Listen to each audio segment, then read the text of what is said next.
Hello there and welcome back to another edition of the Hot Lap Classic Remastered. This time we're taking a look at the 1999 Mazdaspeed Roadster B-Spec. Last time we had the A-Spec, this time we have the B-Spec, which is interestingly based off the NA MX-5. Now in that previous video, the A-Spec wasn't particularly quick, and I went to go back and look at the VS video, and it turns out, no, for some reason the Roadster A-Spec was just slow. So I guess we should set our expectations low for this one, although admittedly, this one does have quite a lot of power. Front engine rear wheel drive, 310 horsepower, 901 kilos.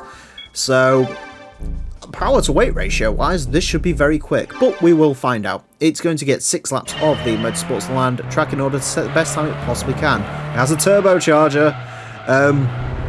Yeah, our current leader is the Ford GT90. That's at a time of a 28.180. This is unlikely to beat that. In terms of MX-5 NAs, we've had one, and it was quite slow. So it was naturally aspirated, no race mod. So in theory, this should be quicker, but we'll see. The A-Spec, in case you're wondering, set at 31.534 or something, I think. It was quite slow. So yeah, the quickest MX-5 we've had is the Mazda MX-5 1.8 VS, which had no turbocharge, 274 horsepower. It's the luxury MX-5, and that's at a time of 31.1. So, in theory, this should be quicker, but as I said, after driving that A-Spec, which in theory should have been quicker than that car, I won't hold my breath. Not for too long, anyway. I can't. I used to be able to. I haven't actually tried it recently, maybe I can hold my breath for a while. This one, I think, ultimately out of all the Mazdaspeed Roadster specs, this one's probably my favourite looking.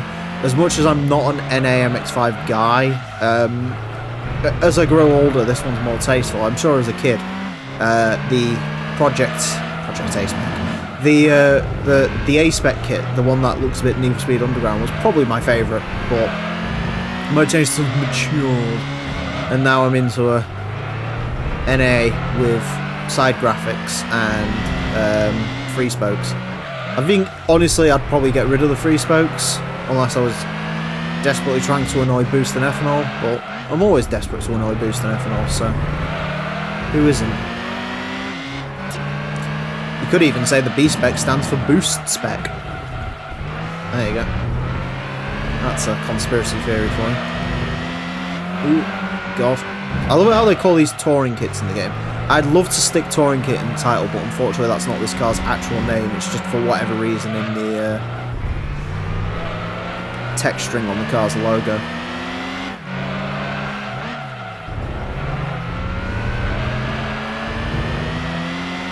It's one of those cars where you just sort of chip away at lap time, each and every single time. This is basically the performance level I was expecting out of the Project A-Spec. But no, instead it's a B-Spec we needed. I'm hoping this isn't going to cause a tie. This is significantly quicker than that A-Spec. The A-Spec's going to be in the A-Spec was in 96th place. This is going to be like maybe even a top 50 car, thinking about it. Alright, 30.599, we'll definitely take that to the bank and cash it in. It's a good car. It is actually, to be fair, that one is genuinely quite good. The A-Spec, a little bit disappointing. You can feel the turn of speed in that one compared to the A-Spec. It feels so much quicker. A little bit looser, I guess you could say, in terms of the handling. But no, that is significantly better than the B-Spec, it does have to be said.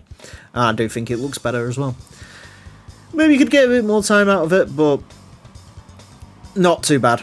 You know, 30.599, we will take that. That's definitely the quickest MX-5 we've had. Maybe the quickest MX-5 we'll ever have, potentially.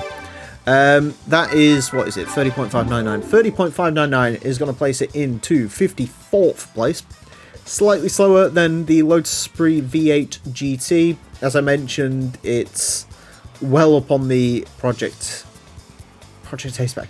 It's well up on the A-Spec It's about 0.6 up on the previous quickest MX-5, the VS. So yeah, really good. That's the car that the A-Spec should have been. So for me, if you're choosing between these, definitely go for the B-Spec. Or should you? Next time, things are going to get a bit C around here. Wait and see. That's what I should have said. Yeah, until then, farewell.